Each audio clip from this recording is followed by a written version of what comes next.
over history, what would be the model? Would it be Rome that fell because it did not employ soft power well? And what would be the model of a great nation or a great power that used soft power well? Would it perhaps be Britain and the Commonwealth? As a nation that preserved its status long after some of its hard power declined. I'm just curious about how you see that historically in terms of great nations. Well, it's interesting you cite Paul Kennedy, because I actually explored the concept of soft power when writing a book that was a rebuttal of Paul Kennedy. Right. Because I felt that he didn't pay sufficient attention to this dimension of power. But historically, Rome did have soft power. To be a Roman citizen was a very attractive thing. And most empires have in fact had soft power, and their longevity has been in part a function of soft power. You know, France, with the idea of francophonie, was able to attract leaders like Léopold Senghor of Senegal to not only become a leading poet of the French language, but a member of the French Assemblée Nationale. That is an example of soft power. And indeed, there's a residue of that soft power that exists today in the Francophone conferences that are held among former French colonial states. So soft power is not, soft power can be used to reinforce the hard power of empire, but it also can persist beyond it. If you think of not a case of an empire, but of a political system where soft power was particularly important, it would be the way Bismarck ran Europe. Bismarck was very careful as after he unified Germany, created what could have been a threat, which could have united the other Europeans against him. He was very careful to follow policies which were viewed as legitimate in the eyes of other European states, non-threatening and inclusive. And in fact, that provided a degree of soft power for Bismarck's Germany. It was the Kaiser, when he fired Bismarck and went to a much more aggressive, hard power version of German power, that actually produced the coalition against Germany that eventually turned into World War I. So soft power and hard power can reinforce each other, can conflict with each other, and a lot depends on the strategies. I mean, the Bismarck example is particularly interesting because the Kaiser's decision to change the leader in that case led to a different selection of the mix of hard and soft. Bismarck was not a soft power guy alone, but he was, blood and iron was Bismarck. But it had a considerable dimension of soft power. When the Kaiser got rid of Bismarck in 1890, that soft power dimension of the mix was scaled way down, and that had a dramatic impact. So the choice of leader and the leader's choices can make a big difference in terms of the effects of the mix that's created in soft power. Okay. Right. I remember from my student days more than 20, 25 years ago that you were teaching ethics and foreign policy and thought hard about normative frameworks. This distinction, I think, immediately draws one to thinking that soft power is going to be more likely to generate good outcomes and hard power is going to be more likely to generate bad outcomes. But on reflection, I don't think that quite works. I mean, Abraham Lincoln generated outcomes that were probably worth the sacrifice using a lot of hard power, and Adolf Hitler used a hell of a lot of soft power to attract people to. Indeed, it's not hard to attract people, to pander to people when they're in a moment of crisis, to illusions and demagoguery. So how would you begin to overlay a normative framework onto the distinctions that you've made that are primarily descriptive, I think? Well, it's a good point, Ronnie, because sometimes people will pick up this idea of mine and trivialize it as soft power good, hard power bad. Wrong. Power is an instrument. It can be used for good purposes or bad purposes. It's a means, not an end. And so, you can have, I think I used the example of Osama bin Laden has soft power, certainly for what I consider to be bad ends. So soft power, it's not that soft is good and hard is bad, per se. Power is an instrument. It's the instrument that you use to get others to do what you want. If what you want is bad, then soft power can be bad too. So it's very important to keep positive analytic distinctions separate from normative judgments, and I've tried to do that in the way I've structured the concept. Yeah. Great. And I'm concerned that dividing that issue may leave a lot of other stuff open. I'm struck, despite the differences between Vietnam and Iraq. About a year before the war was over, I told John McNaughton we're going to lose the war. He said, with all our tanks, airplanes, and so forth, why? And I said, two reasons. I think that the Vietnamese care more about their country than the Americans do. And the Americans care more about their casualties than they do. And I see in Iraq a similarity, a lot of other differences, but a similarity. I think the Iraqis care more about Iraq than the American public does. And I think the American public cares more about casualties than the Iraqis do. And I don't know, I don't find soft and hard kind of helping me with that analysis, because they're mixed up, and it's both important. Well, in both cases of Vietnam and Iraq, the United States had a lot of hard power. In Vietnam, the hard power was ill-suited to military victory in those circumstances for a variety of reasons. One, the nuclear weapons were deterred by the structure of the situation, but also many of the hard power resources we had were constrained by the nature of the terrain and also by the concern about casualties. In Iraq, it was easier to wield American hard power for kicking down the door and beating up the dictator. It's becoming a lot harder to wield our hard power for policing, which is a much more difficult task. And that's why your soft power matters, and it's also why soft power was discussed in both cases. Remember, we spent a lot of time in Vietnam talking about how do we win hearts and minds. And there was a crude expression, if you grab them in the right place, the hearts and minds will follow. It turned out not to be true. And one of the things we have to think about Iraq is whether we're making the same kind of mistake. It does matter how people feel about the legitimacy of your presence.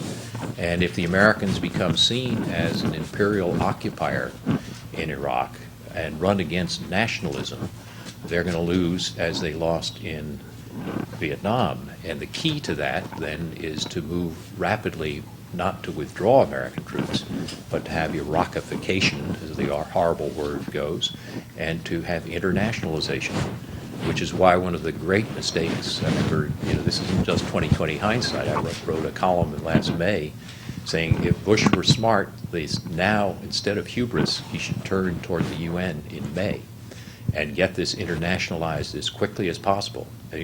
Let's say you give him the benefit of the doubt that he could never have gotten the UN to approve his going in. But if he'd gone in and said, we did this to enforce resolutions in 1441, now we're willing to share this and make this an international community issue, we'd be in a lot better shape today. We are now doing what I recommended in May, going to Kofi Annan and saying, please go to Sistani and bail us out of this mess.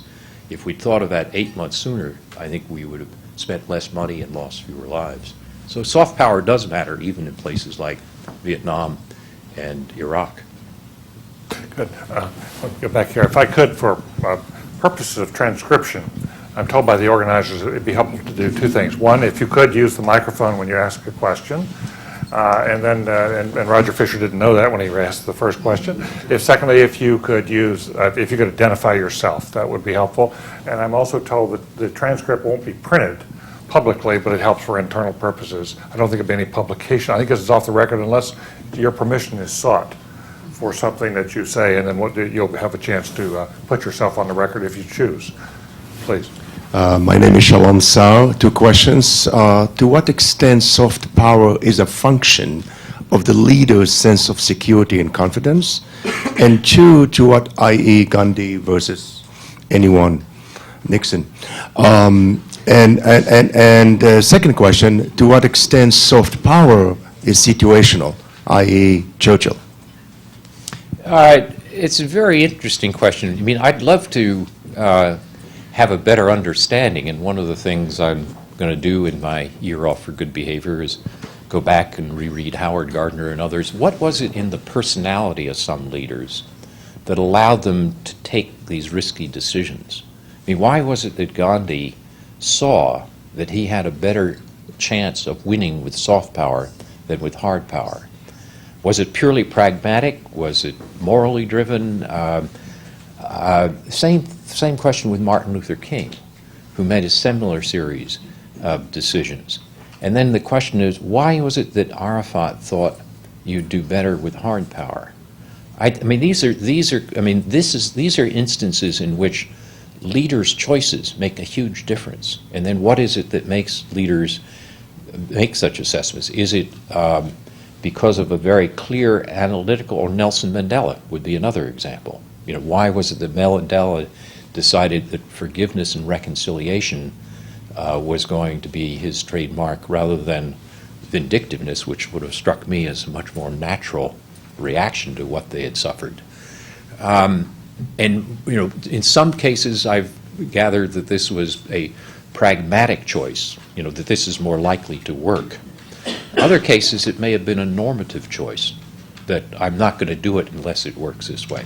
But that strikes me, that question of why do some leaders choose one and others the other, strikes me as a very interesting and researchable question.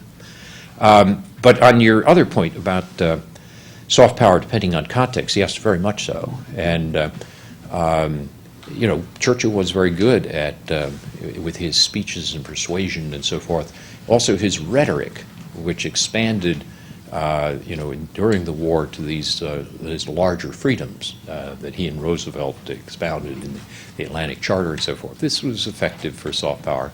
But it is worth remembering when you think, this goes back to Ronnie's question about soft power and how it changes with context. The end of World War II, the Soviet Union had enormous soft power. It's hard to remember, but you know, the elections in Italy and France in the late 40s were almost won by the communists. The reason they had a lot of soft power was because they had stood up to the fascists. They'd been leading the resistance. They were regarded as possible wave of the future of a more equal world. The Soviets had a lot of soft power. It wasn't just their hard power. In fact, one of the great ironies is that over the course of the Cold War, as Soviet hard power increased, its soft power declined. When they used their hard power in Hungary and Czechoslovakia, it actually undercut their soft power. And I think in the long run, what won the Cold War was a doctrine of containment which was only partly military, but was equally eating away their self-confidence from inside by the infusion of our values and ideology. In fact, I've got a chapter in this book which gives examples of how this worked. Hi, I'm Max Bazerman. How does the electorate, the American electorate, respond differentially to hard versus soft power use? And how does that affect the actions of recent presidencies? Well, it's a very good question, Max, because when you look at polling data, it actually turns out that 2/3 of the American public, as registered in poll after poll, so it's not ephemeral one poll or another, believe that we should be using international institutions to legitimize our policies, that we should have broad alliances and so forth. But it's also true that there is a strand in the American electorate, which is sometimes called the Jacksonian strand after Andrew Jackson, which is a populist, you know, kick 'em and beat 'em and get the hell out kind of approach. And it was interesting in the run-up to Iraq to look at the polling data. If you were to take polls around October, November of '02, you'd see that the proportion or the percentages favoring invading Iraq didn't go up above 50% unless you said you were doing it in a multilateral context. In other words, it was less than 50% who had that Jacksonian view. But if you said we'll do it with the international community, then you got up close to 2/3. But then the interesting thing is, after Bush just went ahead and did it, you had a huge rally around the president phenomena, which is another common phenomena of American public opinion, and it goes up to about 75%. Then you get stuck in Iraq and it starts to hurt, and then it gets back down below 50% again.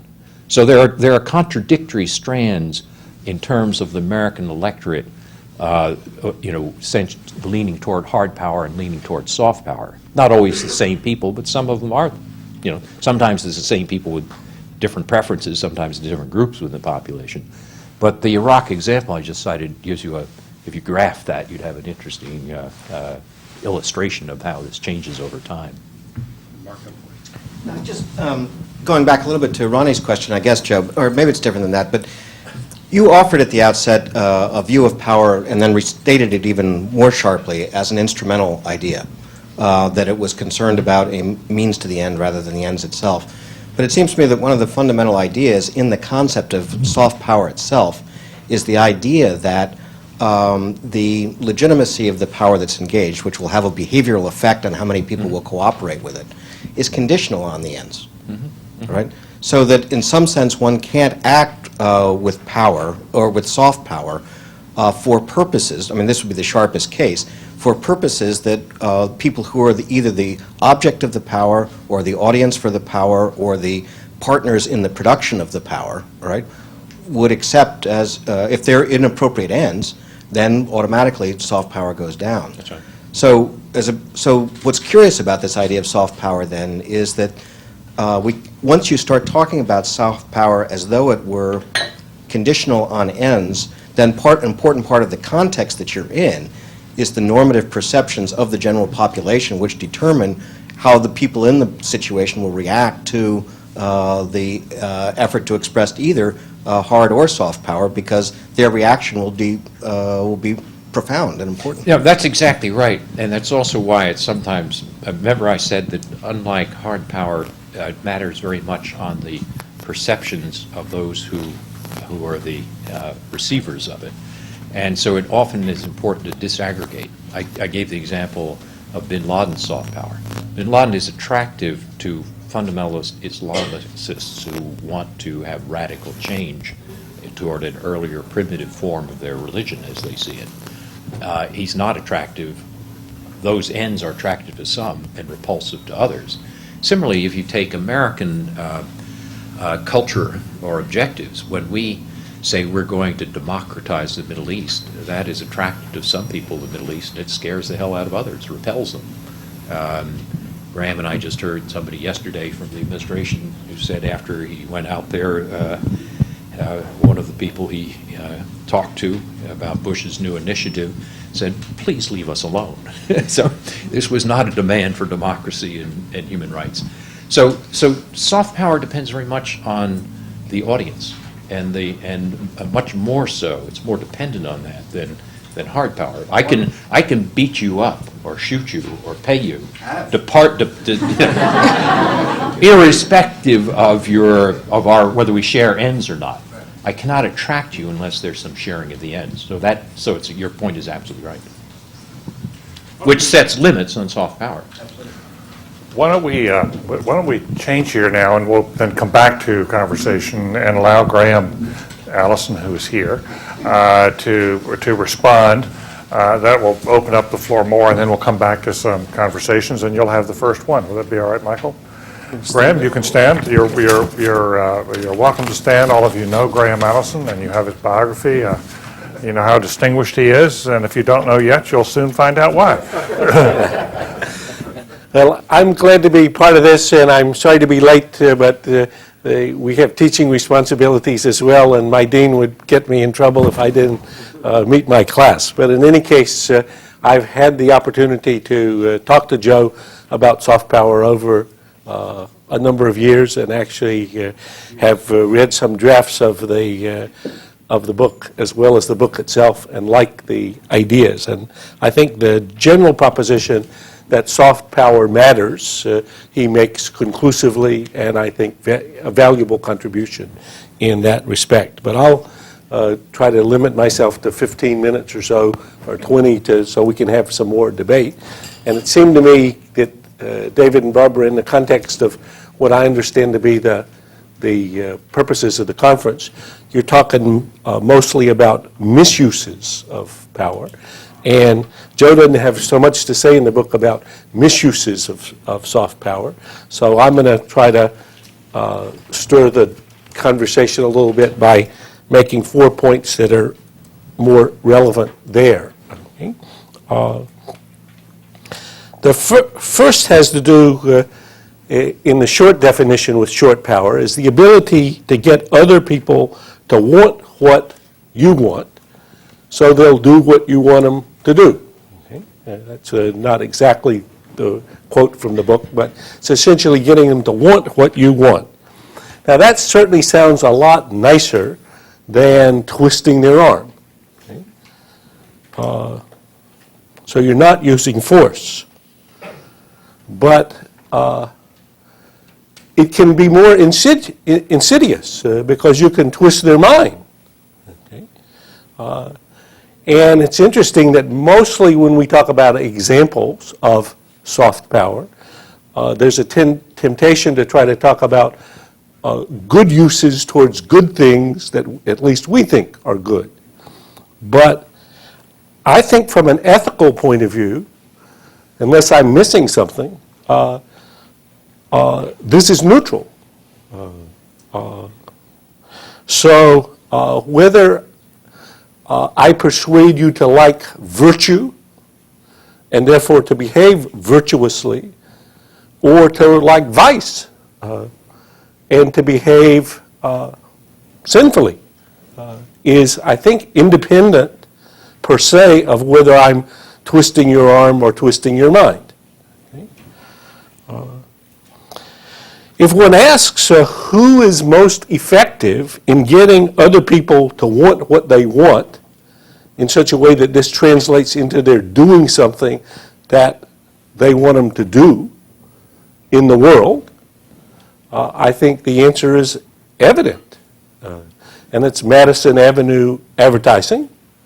And it actually persuades people like you and me that we like Coca-Cola better than Pepsi, or this deodorant better than that one, or this skirt or pants or tie better than that one, or that people in Indonesia want to be like Mike, okay?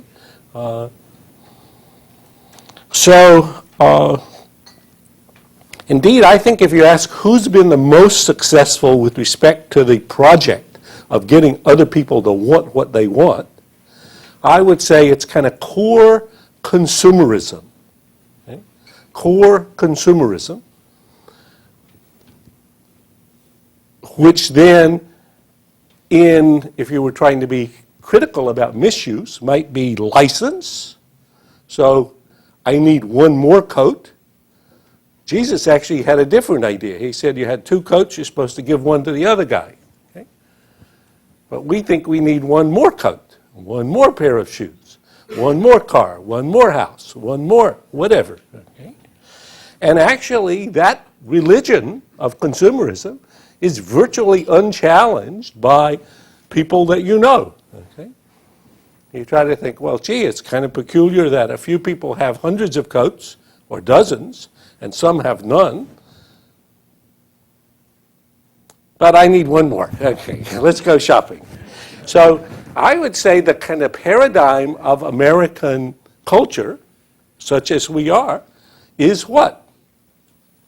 The shopping center.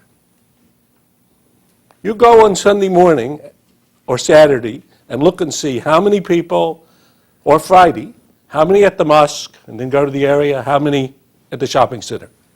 How many at the church or synagogue? How many at the shopping center?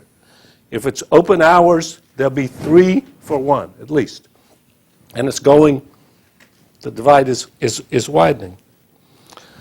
So many people who say, well, you guys are trying to get us to want what you want, say, well, what you want is trash on TV, and that's called prime time. Pornography, that's called a big chunk of the internet, or halftime at the Super Bowl. So that's what you represent. Okay?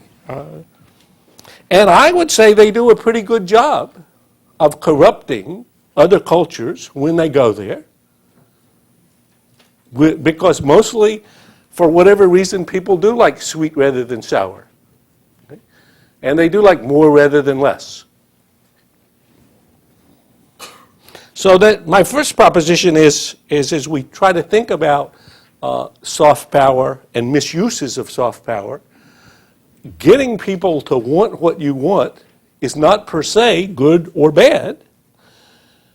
There's another spectrum here, which you may ground in your religion or your philosophy or somewhere else, but indicate that ethical spectrum from good to bad can be a separate evaluation. And just to go back to Joe's earlier reference to bin Laden, if you take this wonderful Pew poll of last spring, they asked people in 14 different countries, who do you trust to do the right thing in international affairs? That's a pretty fair question. Who do you trust to do the right thing in international affairs? And in Pakistan, not Islamist extremists, just people, a majority think Osama bin Laden. Because they want to go live in a cave and practice his version of extremism? No. They like a guy that's sort of standing up to the big bully, okay?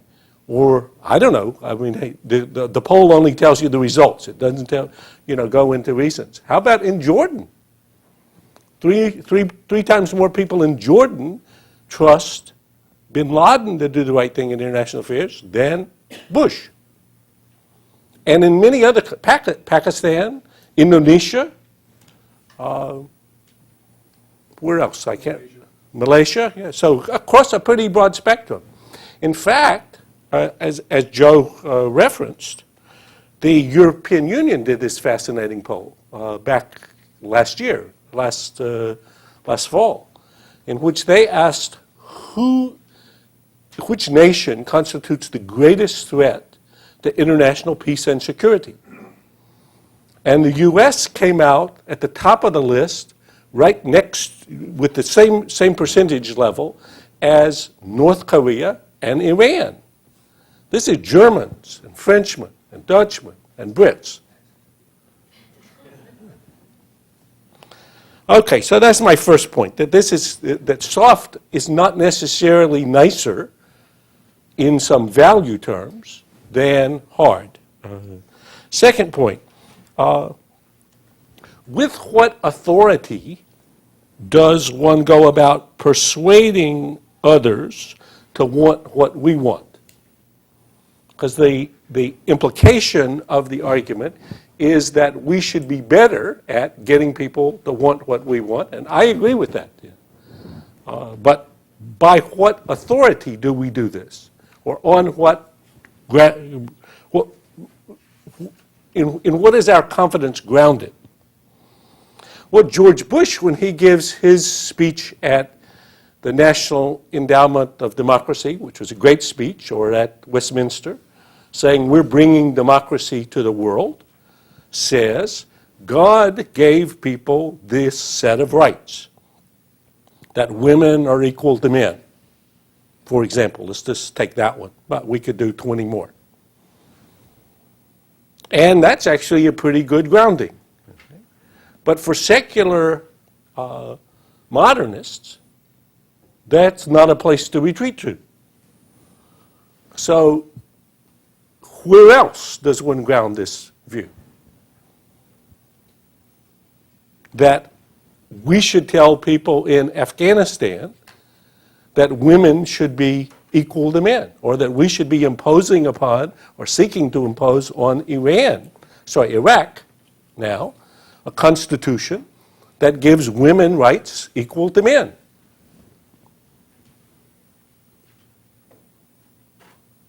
Well, that's our view.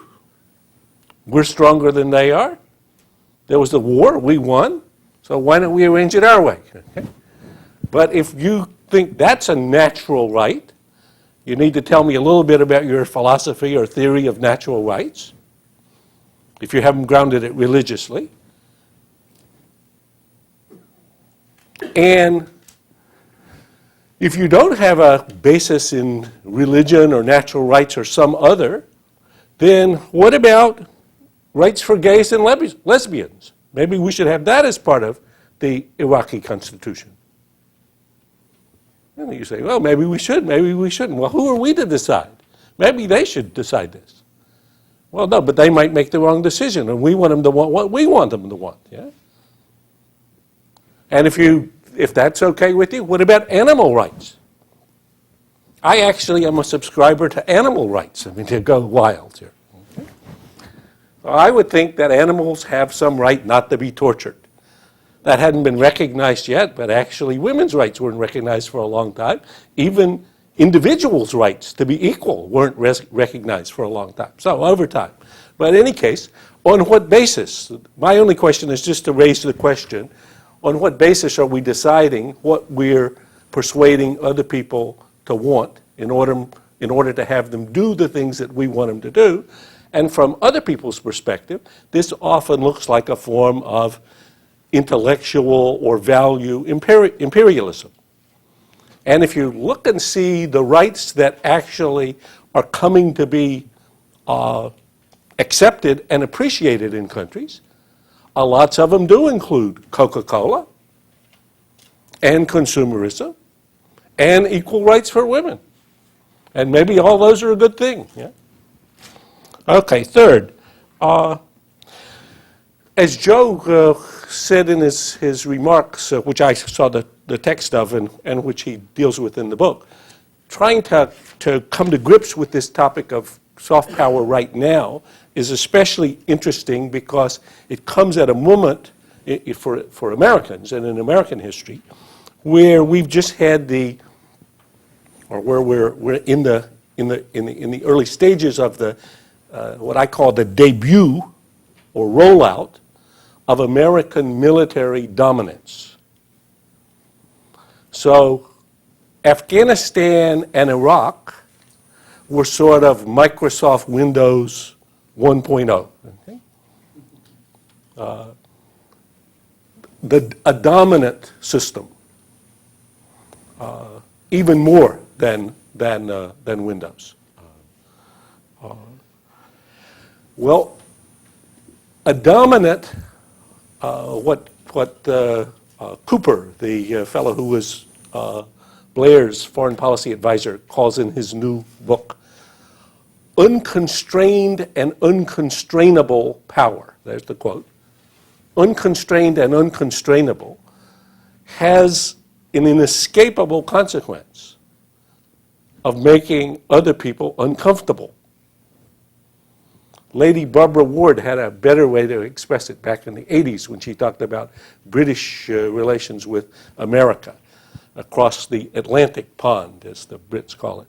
She said, sharing a bathtub with an elephant is an uncomfortable experience, even when the elephant is trying to be friendly. So now the world gets to share this bathtub with the American elephant, which is not always benign. Not always benign. So in a moment in which there's this coming out, there would be an inescapable backlash in terms of just views of other people. And again, one of the great and surprising, stunning findings of this Pew poll is that very substantial populations in many countries, some of whom are our allies, fear that they may become threatened by American military attacks. So countries that, as far as I know, at least when I was at the Pentagon, nobody ever developed a plan for attacking. Okay? Indonesia, Jordan, okay? Turkey, okay? Fear that American military might be used against them. It doesn't seem to make sense to me, but once you see the rollout of this, you think, well, maybe somebody has maybe it could, who knows? I don't know exactly what they're thinking. So we have actually a project here at the Kennedy School that Larry Summers and I have been co-chairing on American primacy and its discontents.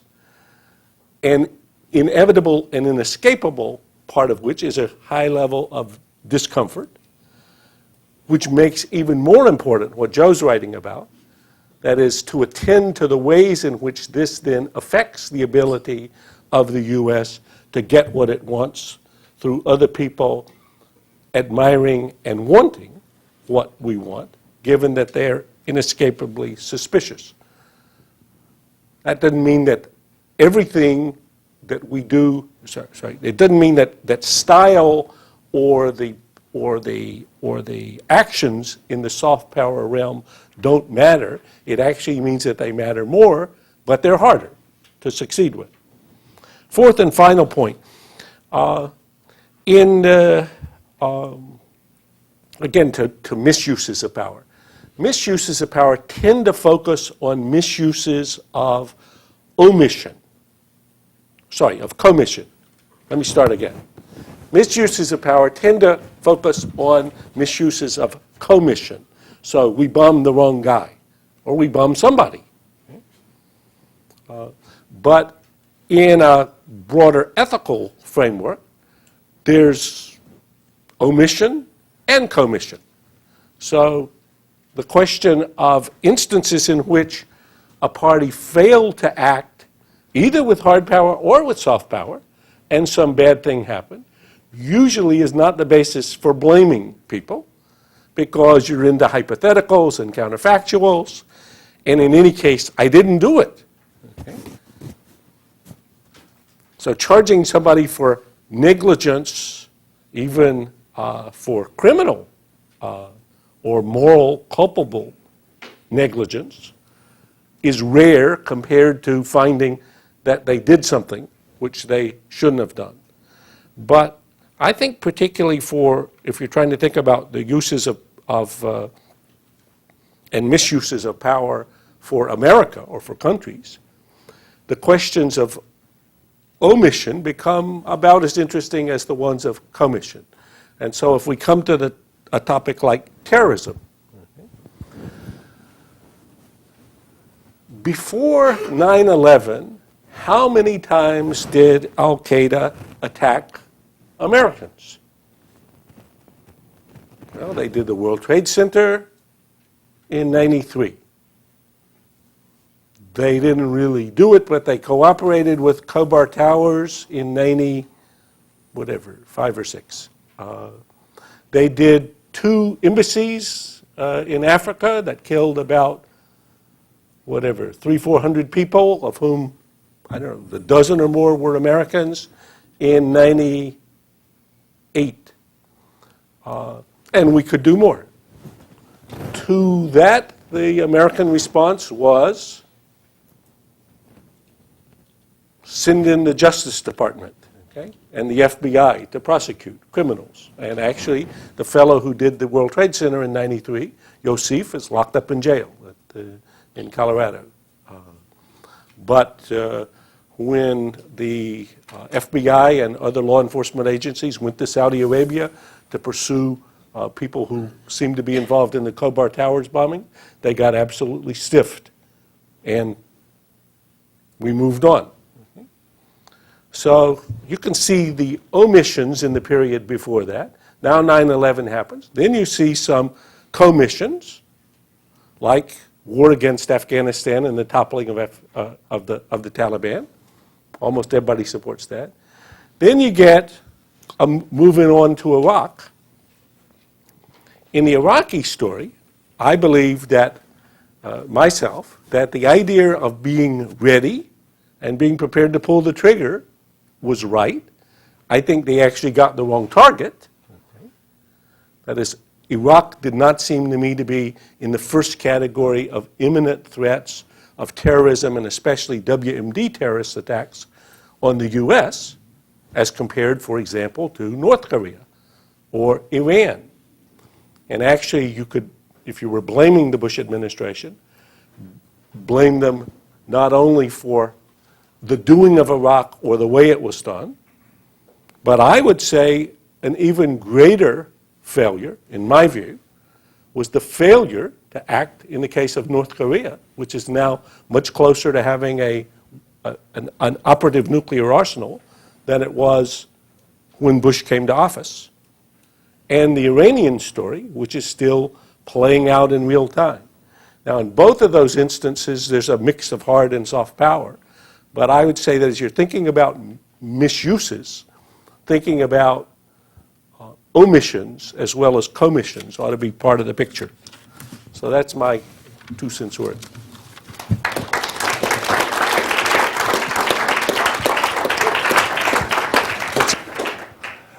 Joe, a response, and then we'll open this up for 10 or 15 minutes and then we'll have back to Rod and a break.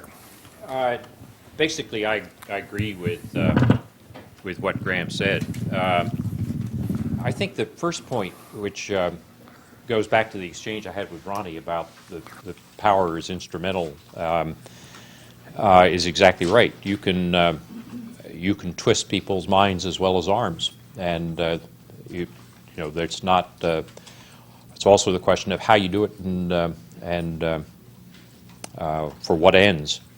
But I think that's one of the reasons why it's a mistake to treat soft power, as some people do, as just culture. Sometimes, for example, Neil Ferguson wrote an article in which he said, well, soft power is American culture. It's Coke and Pepsi, and it's soft, doesn't have any effects. Ferguson made a conceptual problem, an analytical problem. He treated the power resource, culture, as the power behavior. And sometimes that power resource produces behavior you want, sometimes it doesn't. Sometimes it's counterproductive. And so there's a tendency among some people like Neil Ferguson to trivialize soft power by saying it's the power resource, in this case Coke and Hollywood. It's not. It's the ability to change behavior through attraction. Some places Hollywood attracts, other places it repels.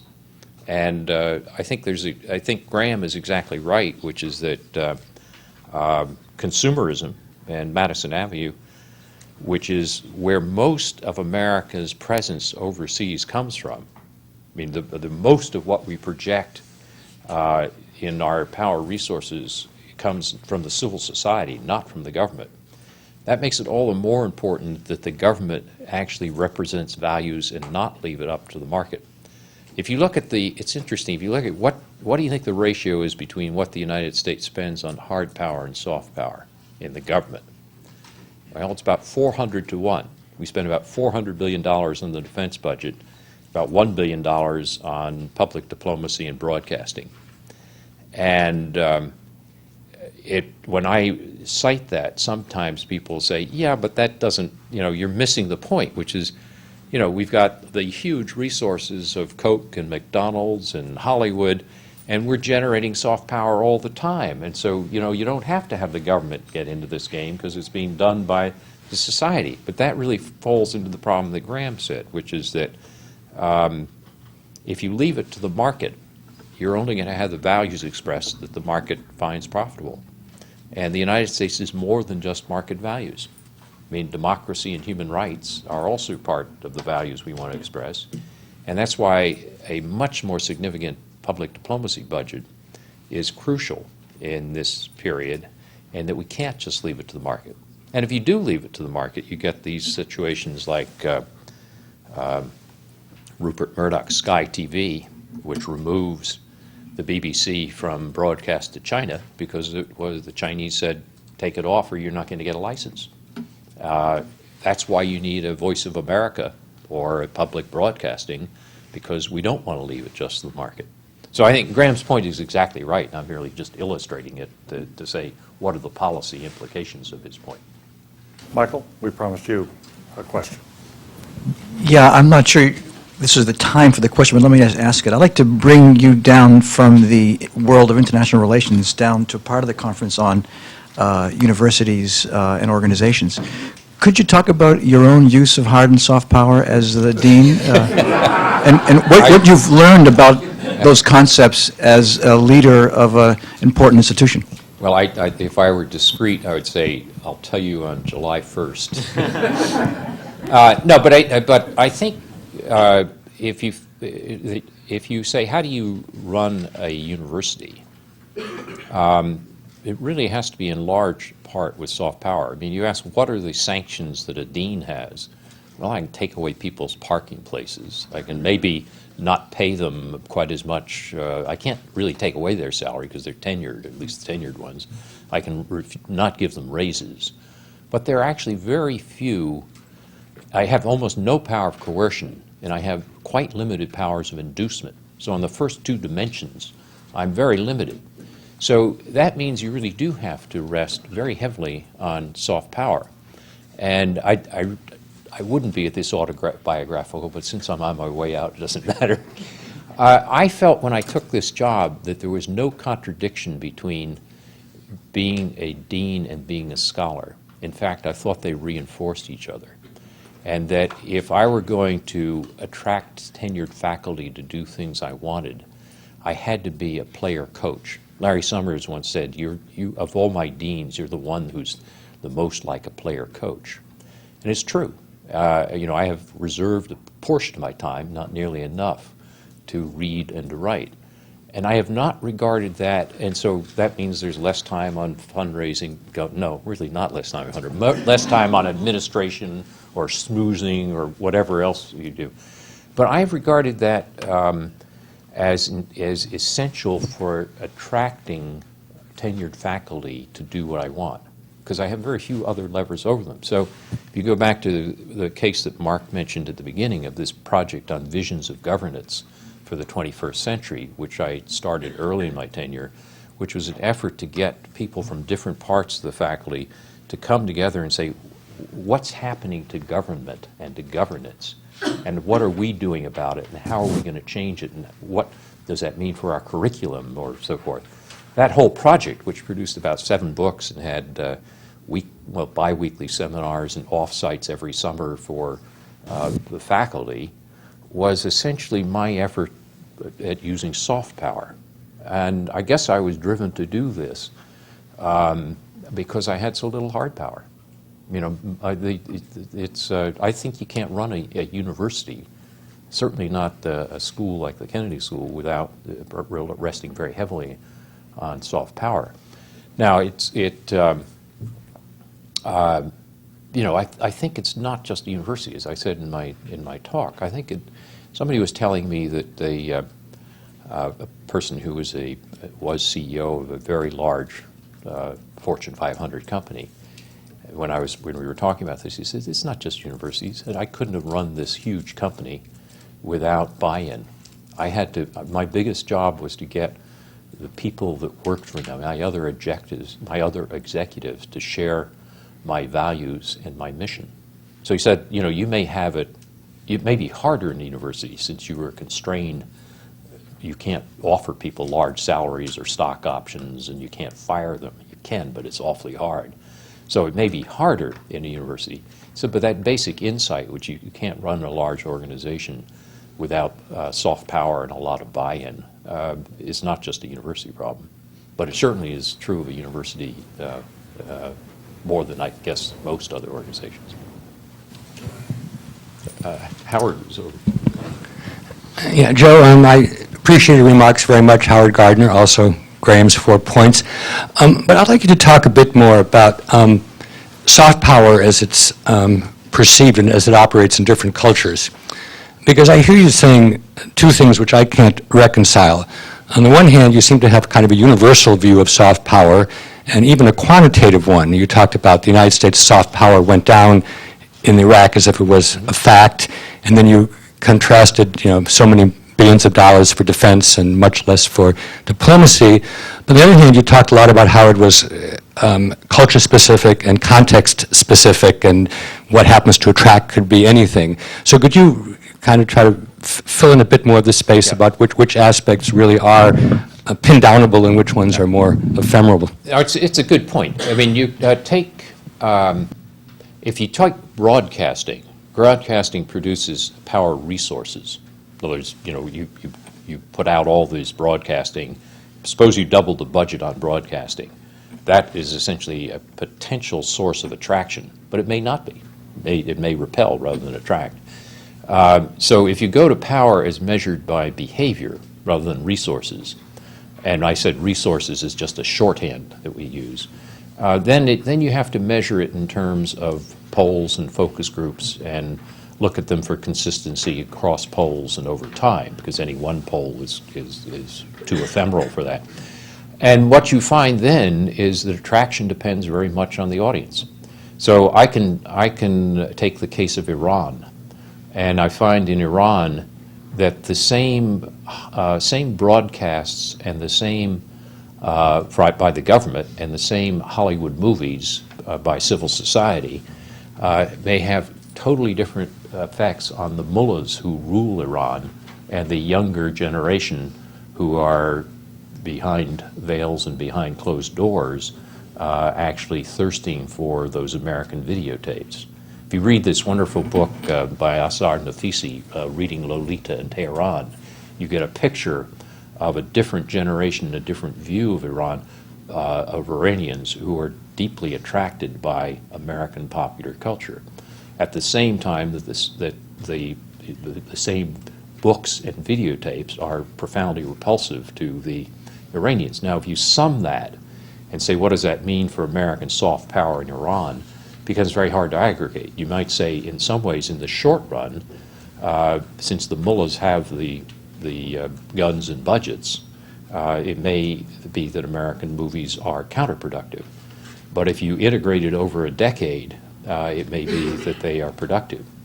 Another example of this would be in the 1970s, I went with Cy Vance down to Buenos Aires when the Argentine junta was in place.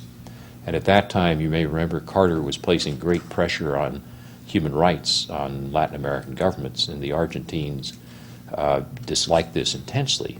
And we were very unpopular with the Argentine government when we made this visit and went on about human rights. But I went back to Argentina in '91, and I was amazed at how popular the United States was. Turns out the people who were in power in '91 were the people who were having their fingernails pulled out in '78 when we were there before. And when you integrated that over time, Americans had low soft power as measured by effectiveness on the elite that had the guns and budgets in '78. But if you integrated that over, well, what was it, 15 years, we had an enormous soft power. Remember, Menem actually sent troops to Bosnia, did things to cultivate the Americans, and there was an enormous sense of goodwill. Some of that's now dissipated because of the budgetary crises since then. But so I think you do have to, you can say that a certain power resource may or may not create attraction, and you can measure the resource in budgetary terms and so forth. Whether it actually produces attraction has to be done by looking at polls about behavior, and it may turn out that you have contradictory results in time period one, and also you have contradictory results between time period one by group, and contradictory results for a country aggregated between time one and time 2 or 3 or 4. So I think again, keeping resources separate from behavior, measuring behavior, and realizing it has to be disaggregated by audience, and also that it changes over time frames. Deborah also had it. I wonder if we could take advantage of your impending return to the life of the mind and ask you to just reflect a little bit more about what you think your study of the uses of soft power has done in the way that you exercised it in your administrative capacities. Is there anything sort of counterintuitive about the way that administrators have to, in fact, use the kinds of currency that you discussed? Well, I mean, one thing, and this didn't come out fully in my earlier answer on this, the deans do have some hard power. I mean, you know, you can indeed discipline faculty. You can prevent them from getting the leave they want. You can prevent them from parking near the school. You can prevent them from, you can not give them a raise, and you can also put letters in their files, reprimand and other such things. And I've done that. Those are the hard power components of being a dean. And if you became known as somebody who would never do anything except use soft power, there is in a normally distributed population of people, there are some at the 2 standard deviations out from the mean who will learn that you're soft power only and will, you know, push you and take advantage of it. So you have to be willing to use what little hard power you have occasionally with effect. And same thing is true internationally. I mean, I am a former Assistant Secretary of Defense. I don't believe that we should cut the defense budget just to put it into the U.S. Voice of America. I mean, you need both. But I just think that we've had very poor ways of combining it nationally, and in terms of local administration, I think I probably have taken some disciplinary actions, including firing somebody that led to my being castigated by the person's lobby outside the school, and vilified and so forth. And under Harvard rules, you can't tell why you did things, which makes it doubly difficult. But you have to do things like that. I mean, you have to occasionally use hard power, or you're going to be ineffective. So my answer earlier implied that soft power is the only thing you use. I didn't really mean it that way. I just meant that your power resources are very heavily skewed toward the soft side.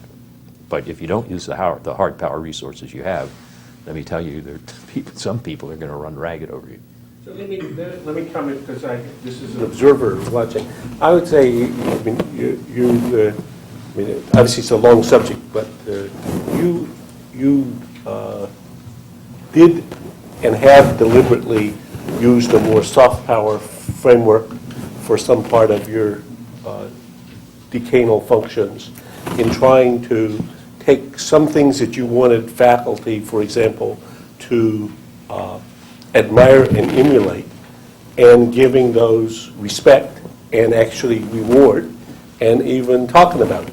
So, for example, you created this, dinner on the dean for people whose teaching ranking on the students' grading of faculty members was over 4.5. And then you read out that list, and we applaud faculty members who've achieved that. And lo and behold, people who haven't noticed, being normal people as part of a community, would rather be rewarded than to be left off the list. There's only a few people who succeed, and I think that's ended up having some impact on the importance people give to teaching, similarly in terms of publication. So I think you could make a list that responds to that question of ways in which you've actually been attentive to the use of soft power in the way that you write about it. Yeah, I mean, that's a good example, Graham, which I'd forgotten about. But another example is we've been trying to get more Kennedy School students to realize the importance of going into politics, that not to see politics as mean and dirty and that we're just producing technocrats, but that in a democracy, being willing to take the risks of mixing in the political process is essentially what we're trying to teach. So I had the names of all graduates who had served in the U.S. Congress put up on the wall. That way, as students walk by this on their way to the cafeteria, they notice that there are 30 names there of Kennedy School graduates who've served in the U.S. Congress. So there are a lot of little things like that that you can do to symbolize values that you want to be reinforced. Alex Jones. I was struck by, I'd like to go back into the wider world now from the Kennedy School a moment, and I was struck by your comments on information technology, is especially how it relates to the issue of credibility, and as Graham was saying, and you agreed, the neutrality of the idea of soft power as persuasion. I think we've seen in the evolution of American attitudes about gay rights, for instance, that is a striking change just in the last 10 years, and but most of it has to do probably with the image of being gay or lesbian in the popular media rather than in the news media, if you see what I mean, in movies and television shows and so forth like that. As you look at the world in terms of information and persuasion power, for better and worse, and you frame this as some mechanism for trying to persuade people on the basis of truth to do something good, and you base that on issue especially of credibility. Do you see the news media and the credible news media, however that's defined, as having the major role in this, or do you see it as something that is going to be subsidiary to the sort of modern popular MTV world that is also a huge American cultural export? And do you see the persuadability of people as something that is really going to lend itself to information that comes from authorities or information that is simply seductive? Well, it's a great question, and Alex, and you know more about the answer than I do, but let me speculate for a minute, which is, in the age of broadcasting, when everybody watched 3 networks for, 20 minutes worth of news at 6 o'clock every night, you had a lowest common denominator, but at least it was a common denominator. Now, anybody can get any information about anything through multiple channels, but the common denominator is often missing. So you have you have this extraordinary flood of information, and there is a credibility that's given people are paying undue attention to some sources of information, Matt Drudge report, which don't deserve it. And then the credibility issue comes back to the elite press. In other words, the Times, the Post, the Journal actually become even more important. So, people are going to NewYorkTimes.com to find out, well, is this, did they do anything with this story that I read in Drudge? Is anybody picking this up, or do I discount it? So there's an odd change, which is that we now have a lot more information, and there are a lot more channels in which information flows. But when you really want to find out what's the validity of that, you say, well, I got to go and check one of the cue givers in one of the editorial sources I respect. So in a sense, you have a bifurcation. If previously we had a bell-shaped curve on information, we now have a bimodally distributed approach to information. The problem is that there are an awful lot of people on the left end of that bimodal curve, from my description of it. I don't mean left-right, I mean just as I was drawing the graph, who don't ever check with the cue givers, with the elite cue givers. So it's one thing if you're a Harvard student and you say, well, gee, is there anything in that? I'll go punch into NewYorkTimes.com. But there's an awful lot of other people who don't read the newspapers anymore, who don't go online to check NewYorkTimes.com, and who just sort of perpetuate these sort of phony pictures where you have Kerry pasted in, and it becomes regarded as a real picture. That question of how we as a society function when you have this bimodal distribution. There's much more information. You can get the answer to almost anything, but a lot of people are not searching very hard, and they're getting a lot of really crazy answers. And what that means for a democracy is a really hard question. Joe, I wondered if I could ask to change just a touch while we're talking about the media, to ask Roger Porter, who has served as a missionary, whose children have been missionaries, to reflect on the religion and soft power and how that affects America's reputation or soft power around the world. That's an interesting question, because I have a son who's on leave from the college, who is now in Argentina for a couple of years doing a mission. And he reports that there is quite a different attitude toward him as an American than toward the U.S. government. And that, in fact, the people whom he meets, and he has the privilege of meeting people at literally all strata of society, one of the most valuable things I think he has